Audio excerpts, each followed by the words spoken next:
CCTV camera சரியாக தெரியலன்ட்டு Pandian நடுராத்திரியில் phone பண்ணி சத்தம் போட்டுட்ருக்காரு.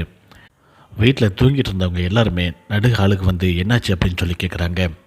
கேமரா சரியாக தெரியல, இருட்டாக இருக்குது, பிளாக் அண்ட் ஒயிட்டாக தெரியுது அப்படின்னு சொல்லிட்டு கம்ப்ளைண்ட் பண்ணிட்டுருக்காரு பாண்டியன். கதிர் உடனே வெளியே போயிட்டு கேமராவுக்கு முன்னாடி இருந்த அந்த கொசுக்களை எல்லாம் விரட்டி விடுறாரு. நிறைய கொசுக்கள் அந்த கேமரா கிட்ட இருந்ததுனால சிசிடிவி கேமராவில் தெளிவாக தெரியல. கொசு எல்லாத்தையும் விரட்டி விட்ட பிறகு கிளியராக தெரியுது. ஆனால் இருட்டாக இருக்கிறதுனால தெளிவாக தெரியல. இருட்டாக இருந்தாலும் பிளாக் அண்ட் ஒயிட்டில் ஏன் தெரியுது, கலரில் தானே தெரியணும், நான் அதுக்காகத்தான் 32,000 செலவு பண்ணனா அப்படின்னு சொல்லிட்டு பாண்டியன் பயங்கரமாக சத்தம் போட்டுட்ருக்காரு.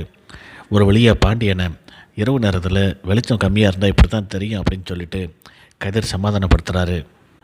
அடுத்த சீனில் ராஜு திருடனை விரட்டிட்டு போனதை அந்த வீடியோவை வச்சு கதிர் பார்த்துக்கிட்டு இருக்காரு.